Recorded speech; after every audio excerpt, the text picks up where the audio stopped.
अस्सलाम वालेकुम। तो व्यूअर्स, अगर कोई चीज़ रस मलाई से भी ज़्यादा रसीली, मीठी और मज़ेदार हो सकती है, जिसका एक बाइट खाते ही हाथ ना रुके और मुंह में जाते ही घुल जाए, तो मैं ये कहूँगी कि ये थ्री मिल्क केक वाकई ही में बहुत मज़ेदार और रसीला होता है। आजकल ये थ्री मिल्क केक बहुत ज़्यादा वायरल है और बहुत ज़्यादा लोग जो है इसे पसंद कर रहे हैं। तो जैसा कि मेरी यूट्यूब फैमिली जानती है कि मैं एक होम बेकर भी हूँ, तो मेरे पास भी इस केक के बहुत ज़्यादा ऑर्डर्स आ रहे थे। तो मैंने सोचा क्यों ना अपनी यूट्यूब फैमिली के साथ इस वायरल और trending three milk cake dessert की रेसिपी शेयर की जाए, ताकि गर्मी के इस मौसम में ठंडा ठार मुंह में घुल जाने वाला रसीला सा ये केक खाकर आपकी सारी गर्मी दूर हो जाए।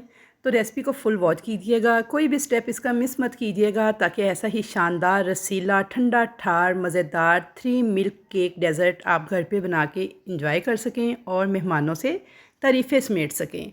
तो चलिए जी, रेसिपी देख लेते हैं। थ्री मिल्क केक डेज़र्ट बनाने के लिए सबसे पहले मैं एक लूँगी 8 बाई 8 इंच का मोल्ड। अच्छा, स्क्वायर मोल्ड में यूज़ कर रही हूँ। आप इसे किसी भी मोल्ड में बना सकते हैं। ना हो कोई मोल्ड घर में तो जो बर्फ़ जमाने वाले होते हैं बॉल, आप उसके अंदर भी बना सकते हैं। तो बॉल के अंदर थोड़ा सा ऑयल लगा के मैंने अच्छी तरह से उसे ग्रीस कर लिया है चारों तरफ से। उसके बाद मैंने बटर पेपर लगा दिया है उसकी बेस के अंदर, और बटर पेपर के ऊपर भी आपने ऑयल ज़रूर लगाना है। और अगर बटर पेपर ना हो तो कोई सा भी कागज़ इस्तेमाल कर लें, दोनों तरफ ऑयल लगाएंगे तो बटर पेपर का ही काम करेगा वो भी। अब यहाँ पे मैंने 4 अदद अंडे लिए हैं। अब यहाँ पे पीसी हुई मैं चीनी ले रही हूँ 168 ग्राम्स। तो अब यहाँ पे मेरी बहुत सारी फैमिली मेम्बर्स जो हैं वो कहेंगी दी कि हमें कप्स मेजरमेंट्स के साथ बताएं, हमारे पास ये ग्राम स्केल नहीं है। तो मैं आपकी आसानी के लिए दिखा देती हूँ। ये देखिए, ये आइसक्रीम खाने वाली प्याली है जो आइसक्रीम सेट के साथ होती है ना। तो ये देखिए पूरी भरी हुई नहीं है, एक ही साइज़ का खाली है, यानी 1/3 प्याली आप कह सकते हैं। लेकिन काइंडली मेरी आपसे रिक्वेस्ट है कि अगर आप चाहते हैं ना परफेक्ट बेकिंग करना, तो ये किचन स्केल एक ज़रूर ख़रीद लें। ये 700-800 रुपये का दराज से मिल जाता है ईज़िली, कोई इतनी महंगी चीज़ नहीं है। तो यहाँ पे मैंने 4 अदद अंडे लिए थे, उसके अंदर 168 ग्राम्स चीनी डाल दी है, 1 टीस्पून वनीला एसेंस डाला है और 1/4 टीस्पून नमक डाला है, एक चुटकी के बराबर। तमाम चीज़ों को देखिए मैंने बीटर के साथ बीट करना स्टार्ट कर दिया है, और अच्छी तरह से मिक्स करने के बाद आपने इसे हाई स्पीड पे बीट करते जाना है, और इतना बीट करना है कि ये बिल्कुल फ्लफ़ी हो जाएगा, लाइट हो जाएगा, इसका कलर जो है बिल्कुल वाइट सा हो जाएगा। अब ये बीटर जो है ये हर एक के पास अलग अलग स्पीड का होता है। कुछ लोगों के पास लो स्पीड वाला होता है, कुछ के पास हाई स्पीड वाला होता है। तो अगर आपको मैं कहूँ 4 मिनट बीट करें, 3 मिनट बीट करें, 5 मिनट बीट करें, तो हर एक का रिज़ल्ट अलग अलग आएगा। इसलिए मैं आपको टाइमिंग नहीं बताऊंगी, मैं आपको बस ये कहूँगी कि ये वाली कंसिस्टेंसी आने तक आपने बीट करते जाना है अंडों को, जब तक कि वो इस कंडीशन में नहीं आ जाते। कंडीशन में आपको फाइनली इसकी चेक करवा देती हूँ। तो इस कंडीशन के आने तक आपने बीट करना है। अब यहाँ पे आपके 5 मिनट भी लग सकते हैं, 7 भी लग सकते हैं, 4 भी लग सकते हैं, ये आपकी बीटर पे डिपेंड करता है। अच्छा, यहाँ पे एक मैं बड़ी अहम टिप आपको बता दूँ कि आप देखिए मैंने बॉल को थोड़ा सा हाथ के साथ टेढ़ा किया हुआ है और बीटर को उसके अंदर रख के पूरा चला रही हूँ। इस तरह करने से अंडे आपके जल्दी बीट हो जाते हैं, और बीटर देखिए पूरा अंदर घूम रहा है ना। अगर इसे मैं खड़ा करके चलाऊँगी ना तो सिर्फ इसके नीचे वाला हिस्सा जो है वो अंडों को टच करेगा, और पूरे ब्लेड इसके जो है ना अंडों के अंदर नहीं घूमेंगे। तो थोड़ा सा जब आपका बॉल इस तरह का हो, बड़ा हो या इस तरह का हो, तो आपने इसे टेढ़ा करके तो बीटर के ब्लेड्स को पूरे का पूरा अंदर घुमाना है। ये छोटी छोटी टिप्स हैं जो कि मैं अपने बेकिंग के स्टूडेंट्स को देती हूँ, लेकिन अब यहाँ पे वीडियो में मैंने आपको भी बता दिया है ताकि आपकी जो रेसिपी है ना वो परफेक्ट बन के तैयार हो। अच्छा जी, तो ये देखिए अंडों को मैंने बीट किया है, और ये वाली कंसिस्टेंसी आने तक आपने बीट करना है। देखिए मैंने बीटर के साथ उठाया है बैटर को, और ये डिज़ाइन बना रही हूँ, ऊपर लाइनें लाइनें सी गोल गोल। तो ये कुछ देर तक ना, कुछ सेकंड्स तक स्टे कर रही हैं सरफेस के ऊपर, फ़ौरन से गायब नहीं हो रही। तो बस जब आपकी ये वाली कंसिस्टेंसी आ जाए कि आप बीटर से उठा के जब इस तरह से गिराएं, लाइनों ऊपर लाइनें बनाएं, तो वो लाइनें कुछ देर तक सरफेस के ऊपर स्टे करें, कुछ सेकंड्स तक, फ़ौरन से गायब ना हों, तो समझे कि आपके अंडे जो है ना परफेक्ट बीट हो गए हैं। चाहे 5 मिनट में हुए हैं, चाहे 4 में हुए हैं, चाहे 6 में हुए हैं, वो कोई मसला नहीं है। बस ये वाली कंसिस्टेंसी आनी चाहिए, तो फिर आपका स्पंज बहुत बेहतरीन बन के तैयार होगा, कभी भी बैठेगा नहीं, ख़राब नहीं होगा। अब यहाँ पे मैंने 160 ग्राम लिया है कुकिंग ऑयल, जो कि कप के हिसाब से देख लें, थोड़ा सा कप से नीचे है, तकरीबन 1 कप से थोड़ा सा कम, बिल्कुल यानी 2 टेबल स्पून कम होगा। और ये ऑयल है। अब इस ऑयल को आपने सारा एक ही दफ़ा में ऐड नहीं कर देना, थोड़ा थोड़ा करके आपने ऑयल को ऐड करते जाना है, और लो स्पीड पे बीटर को चलाते जाना है और ऑयल को मिक्स करते जाना है। ये वाला पॉइंट जो है इसे आप गौर से देख लें। अगर आप सारा ऑयल एक दफ़ा डाल देंगे ना तो ये सारे अंडों का जो हमने फ्लफ़ी सा बनाया है ना फोम, ये सारा बैठ जाएगा, तो फिर केक आपका फूलेगा नहीं, सॉफ्ट और स्पंची बिल्कुल भी नहीं बनेगा। इसलिए ऑयल को आपने बिल्कुल थोड़ा थोड़ा करके 3 से 4 बैजेस में ऐड करना है और बीटर को भी बिल्कुल लो स्पीड पे चलाना है और ऑयल के साथ इसे मिक्स करते जाना है, ऑयल को अंडों के साथ। यहाँ पे देखिए मैंने तकरीबन 2 मिनट के अंदर थोड़ा थोड़ा चलाते हुए, थोड़ा थोड़ा ऑयल डालते हुए ऑयल को मिक्स कर लिया है। तो बस अब बीटर का काम ख़त्म हो गया है, बीटर को हम साइड पे कर देंगे। अब आ जाता है मैदे का काम। तो अब एक छलनी लेंगे, उसे इस तरह से रखेंगे और इसके ऊपर मैंने डाल दिया है 168 ग्राम मैदा।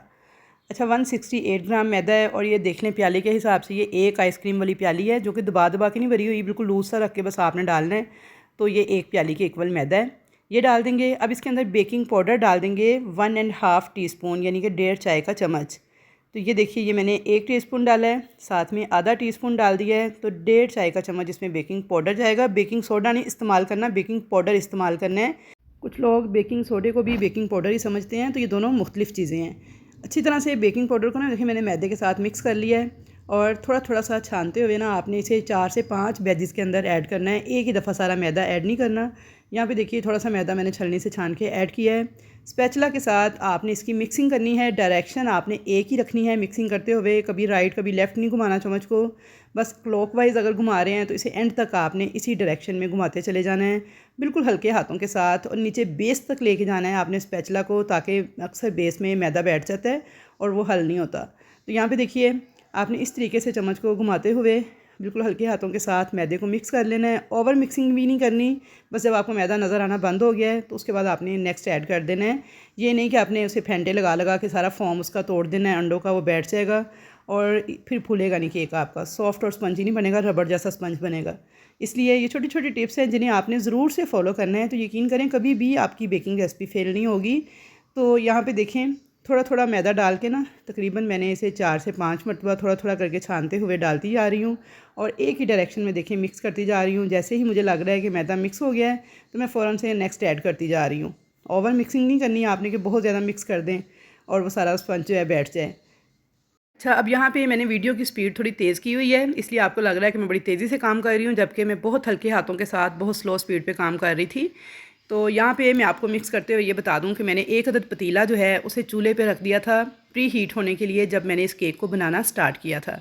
तो आपने भी ऐसे ही करना है, जैसे ही केक को बनाना स्टार्ट करना है तो 1 अदद पतीला आपने चूल्हे के ऊपर रख देना है मीडियम फ्लेम पे, ताकि वो अच्छे से गर्म हो जाए। अच्छा जी, यहाँ पे सारा मैदा मिक्स हो गया है, तो अब मैं आपको ना इस बैटर की फाइनल कंसिस्टेंसी चेक करवा दूँ कि देखिए ये कैसी होनी चाहिए मैदे की मिक्सिंग के बाद। तो ये देखिए बिल्कुल रिबन टाइप कंसिस्टेंसी होनी चाहिए इसकी, बहुत ज़्यादा हार्ड भी नहीं है और बहुत ज़्यादा पतला भी नहीं है। ये देख सकते हैं आप, ये इसकी फ़ाइनल लुक है। सारा मिक्सिंग के बाद की सारी लुक मैं आपको दिखा रही हूँ। तो ये देखिए ऐसी ही कंसिस्टेंसी अगर होगी ना आपके बैटर की तो बहुत ज़बरदस्त आपका केक स्पंज बन के बेक होगा। तो चलिए जी, अब इसको डाल देंगे इस केक मोल्ड के अंदर। अच्छी तरह से आपने साफ़ कर लेना है बोल को भी, स्पैचुला को भी, और कोई भी मटेरियल वेस्ट नहीं करना, क्योंकि सारी मेजरमेंट्स हमारी ग्राम्स में है। तो इसलिए आपने सारे का सारा मैटर जो है इसे ऐड करना है। उसके बाद आपने इसे थोड़ा सा टैप करना है, 1 से 2 बार इस तरह से आपने किचन शेल्फ़ के ऊपर इसे टैप कर लेना है। इससे सारे एयर बबल जो है वो निकल जाएंगे और केक बहुत अच्छा राइज़ होगा। तो चलिए जी, अब चलते हैं पतीले की तरफ। पतीला देखिए मेरा बहुत अच्छे से प्री हीट हो चुका है, तकरीबन 15-20 मिनट पहले मैंने इसे रख दिया था चूल्हे पे। और इसके अंदर मैंने देखिए एक स्टैंड रखा हुआ है मेरे पास, ये जो चावल छानने वाला छानना है ना, मैंने इसे एज ए स्टैंड यूज़ किया हुआ है। आप चाहें तो कोई सा भी प्लेट कटोरी उल्टी करके स्टील के अंदर रख के एज ए स्टैंड यूज़ कर सकते हैं, अगर ना हो कोई स्टैंड तो। इसके अंदर रख दिया है मैंने केक को, इसे मैंने कवर कर दिया है, ऊपर मैंने वेट रख दिया थोड़ा, और इसे मैं बेक करूँगी तकरीबन 40 से 45 मिनट तक। बिल्कुल ऐसे जैसे चावलों को दम लगाते हैं ना, उतनी आंच होनी चाहिए आपके पतीले के नीचे केक मोल्ड रखने के बाद। तो यहाँ पे तकरीबन मुझे 50 मिनट लग गए थे इस केक को बेक करते हुए। टाइम थोड़ा कम ज़्यादा हो सकता है, आपके 10 मिनट ज़्यादा भी लग सकते हैं, कम भी लग सकते हैं, ये आपकी गैस के प्रेशर पे डिपेंड करता है। तो इसलिए आपने चेक कर लेना है, अगर आपको लगे कि केक अभी नहीं हुआ बेक तो दोबारा से 10 मिनट के लिए मज़ीद बेक कर लीजिएगा। यहाँ पे देखिए जी, मैं इसे 50 मिनट के बाद चेक कर रही हूँ। तो ये देखिए केक टेस्टर को जब मैं, या टूथपिक के साथ आप इसे चेक कर सकते हैं, बिल्कुल क्लियर है, इसके साथ कुछ भी चिपका हुआ नहीं है। अगर इसके साथ कुछ मटेरियल लगा हुआ हो या चिपका हुआ हो तो इसका मतलब है कि आपका केक अभी बेक नहीं हुआ, कच्चा है अंदर से, तो आपने इसे दोबारा से बेक कर लेना है। तो यहाँ पे केक हमारा बेक हो चुका था, उसे मैंने रूम टेम्परेचर पे छोड़ दिया था ठंडा होने के लिए। तब तक हम इसके लिए अगला स्टेप देख लेते हैं। तो देखिए यहाँ पे मैंने कैरामल सॉस जो यूज़ की है मैंने आपको दिखा दी है। आधा कप ली है मैंने। आप होममेड कैरामल भी यूज़ कर सकते हैं, लेकिन इस वक्त मेरे पास यही अवेलेबल थी तो मैं ये यूज़ कर रही हूँ। वैसे मैं होममेड भी यूज़ कर लेती हूँ, उसका भी अच्छा टेस्ट आता है। 200 ml वाला क्रीम का ये पैकेट मैंने लिया है, फ्रेश क्रीम जिसे डेयरी क्रीम कहते हैं। ये मैं डाल दूँगी इसके अंदर, और अब साथ में इसमें डाल दूँगी आधा लीटर दूध, जो कि स्टील का एक बड़ा गिलास देखें भर के मैंने लिया है। तो ये है जी 3 मिल्क केक डेज़र्ट का मेन इंग्रेडिएंट कि आपने ये वाला दूध रेडी करना है 3 चीज़ों के साथ। एक इसमें क्रीम जाएगी, एक इसमें जाएगी कैरमल सॉस, और तीसरा इसमें जाएगा दूध। तो ये बन गया जी 3 मिल्क केक का डेज़र्ट का जो हमने इसके अंदर यूज़ करना है। इसीलिए इसे 3 मिल्क कहा जाता है कि इसके अंदर 3 चीज़ें ऐड की जाती हैं जी इसके दूध के अंदर। अच्छी तरह से मिक्स करके अब आपने इसे चूल्हे पर रख के एक उबाल दिला लेना है। तो यहाँ पे देखिए इसमें एक उबाल आ चुका था। फ्लेम ऑफ कर देंगे और इसे थोड़ा ठंडा कर लेंगे दूध को, क्योंकि हमने इसे नीम गर्म यूज़ करना है, बहुत तेज़ गर्म यूज़ नहीं करना। तो चलिए जी, दूध को जब तक ठंडा होता है तब तक हम केक का स्पंज चेक कर लेते हैं, जो कि ठंडा हो चुका है। तो एक छुरी की मदद से आपने इस तरह से ना इसके किनारे पहले फ्री कर लेने हैं। चारों तरफ किनारों पे ना आपने इस तरह से नाइफ़ के साथ इसे अलग कर लेना है।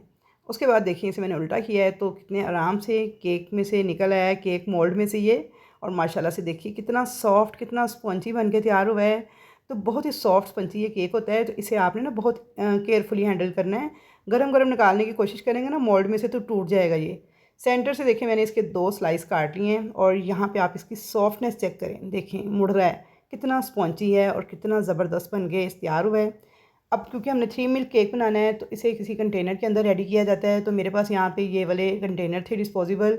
मैंने इनका साइज़ जो है ना उसको रख के केक के ऊपर चेक किया है, तो मुझे थोड़ा सा साइज़ इनका छोटा लग रहा है।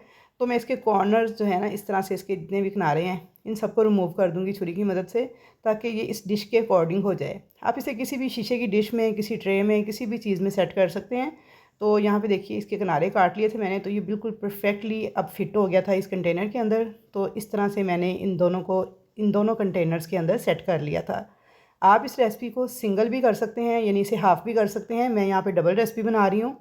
तो ये देखिए जी, इस तरीके से आपने कंटेनर्स के अंदर इस स्पंज को सेट कर लेना है।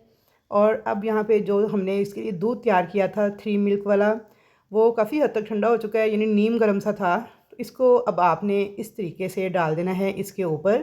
थोड़ा सा दूध हम बचा लेंगे क्योंकि एंड पे इसे इसी के साथ सर्व किया जाता है।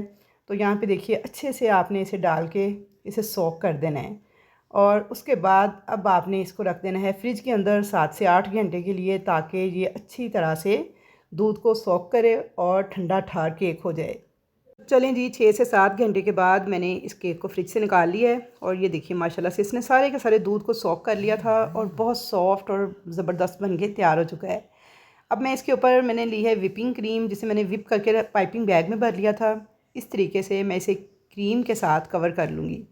तो आपने विपिंग क्रीम में यूज़ कर रही हूँ। तो आप कोई सी भी विपिंग क्रीम जो भी आप यूज़ कर रहे हैं उसे आपने अच्छे तरीके से विप करना है। विप करने के बाद आप चाहें तो उसे पाइपिंग बैग में फ़िल कर लें, ना हो पाइपिंग बैग तो आप इसे हाथ से भी लगा सकते हैं स्पैचुला की मदद से।